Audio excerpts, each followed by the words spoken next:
மதிப்பிற்குரிய தலைமை ஆசிரியர்களே, ஆசிரியர் பெருமக்களே, அன்பு பெற்றோர்களே, அன்பு மாணவர் செல்வங்களே, அனைவருக்கும் இனிய 80வது சுதந்திர தின நல்வாழ்த்துக்கள். 1940களில் நம் நாட்டுக்கு சுதந்திரம் பெற்றோம். ஆனால் இன்னும் ஒரு கேள்வி நம் முன்னிற்கிறது. வீட்டிலும் பள்ளியிலும் சமூகத்திலும் அதிக சுதந்திரம் அனுப்புவது யார்?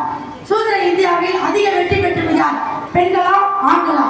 இது சண்டை போடுவதற்கான தலைப்பல்ல, சிந்திக்க வைப்பதற்கான தலைப்பு. இரு அறிஞரும் மிக நாகரிகமாகவும் நகைச்சுவையுடன் தங்கள் கருத்தை முன்வைக்கப் போகிறார்கள். கைத்தட்டுங்கள், வரவேற்போம்.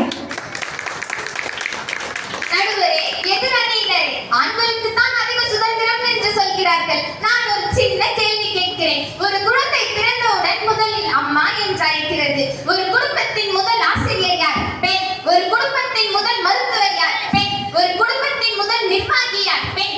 இப்படி ஒரு குடும்பத்தையே வழிநடத்தும் பெண் இன்று ஒரு மாவட்டத்தையும் ஒரு மாநிலத்தையும் ஒரு நாட்டையும் வழிநடத்துகிறாள்.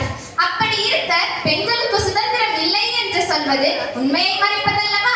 எனவே பெண்களே அதிக சுதந்திரம் பெற்றுள்ளனர். நடுவரே, எதிரணியரே, எங்கள் எதிரணி மிகவும் அழகாக பேசினார்கள். ஆனால் உணர்ச்சியை விட உண்மையே முக்கியம். பெண்கள் இன்று உயர்ந்த பதவியில் இருக்கிறார்கள் என்பதை நாங்கள் பெருமையாக ஏற்றுக்கொள்கிறோம். ஆனால் அது அல்ல தலைப்பு. இன்றைய சமூகத்தில் அதிக சுதந்திரம் பெற்றிருப்பது யார் என்பதுதான் ஒரு கேள்வி. இன்று பல வீடுகளில் மகள் வெளியே செல்லும் போது எங்கே போகிறாய், எப்போது வருவாய், யாருடன் போகிறாய் என்று கேட்கிறார்கள். ஆனால் மகள் வெளியே செல்லும் போது இதே அளவு கேள்விகள் கேட்கப்படுவதில்லை. ஏன்? இதுதான் நடைமுறை.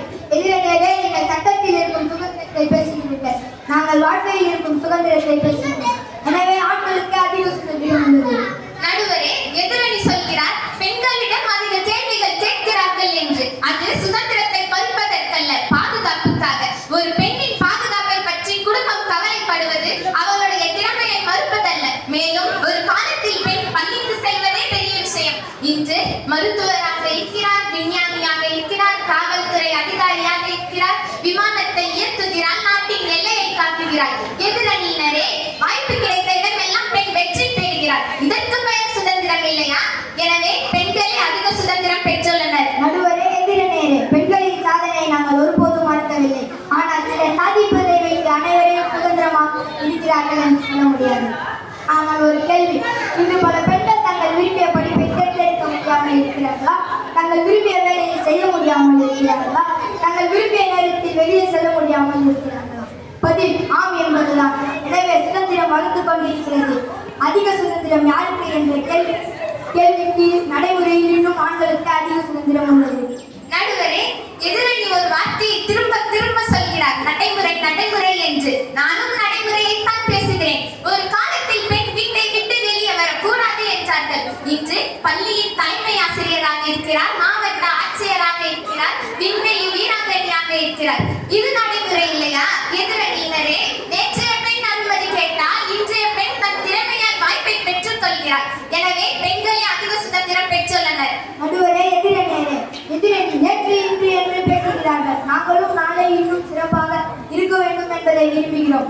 ஆனால் ஒரு பெண் இரவு நேரத்தில் தனியாக பயணம் செய்தால் குடும்பம் கவலைப்படுகிறது.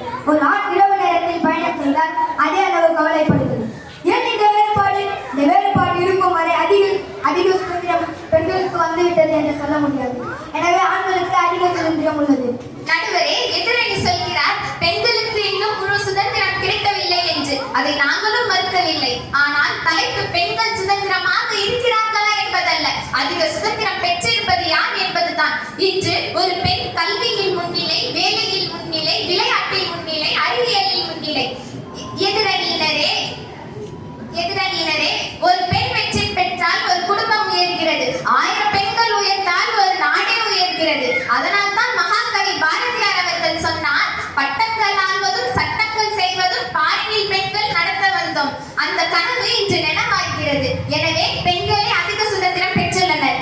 நடுவரே, எதிரணியரே, பெண்களின் முன்னேற்றத்தை நாங்கள் மனதார ஏற்றுக்கொள்கிறோம். பெண்கள் சாதிக்க வேண்டும், பெண்கள் உயர வேண்டும், பெண்கள் வழிநடத்த வேண்டும். இதில் எங்களுக்கு மாற்ற கருத்தும் இல்லை. ஆனால் ஒரு சமூகம் முழுவதையும் பார்க்கும் போது இன்று பல பெண்கள் பாதுகாப்பு, சமூக கட்டுப்பாடு ஆகியவற்றை எதிர்கொள்கிறார்கள்.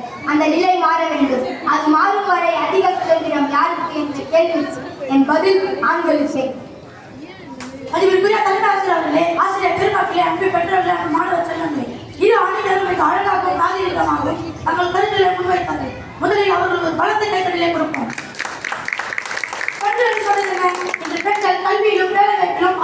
சமூகத்திலும் முன்னேறிவிட்டது என்று கூறினார்கள். ஆண்கள் என்ன சொன்னார்கள்? சட்டத்தில் உரிமை இருக்கலாம், ஆனால் நடைமுறையில் இன்னும் பல பெண்கள் சவால்களை சந்திக்கிறார்கள். எனவே ஆண்களுக்கு அதிக உரிமை உள்ளது என்றார்கள். இது ஆணியவாதங்களில் உண்மை இருக்கிறது. ஒரு விஷயத்தை மட்டும் மறந்து விடக்கூடாது. சுதந்திரம் என்பது யாரை விட யார் பெரியவர் என்று போட்டியல்ல. யாருடைய உரிமையும் மதிக்காமல் மற்ற உரிமையை மதித்து வாழ்வது உண்மையான சுதந்திரம். ஆண் இல்லாமல் குடும்பம் முன்பேற்கிறாது, பெண் இல்லாமல் உலகமே முன்பேற்கிறாது. ஒரு பறவை 2 இறகுகளால் பறக்கிறது. ஒரு சமூகம் ஆணும் பெண்ணும் இணைந்து நடத்தினால் அதுதான் நம் நாட்டின் உண்மையான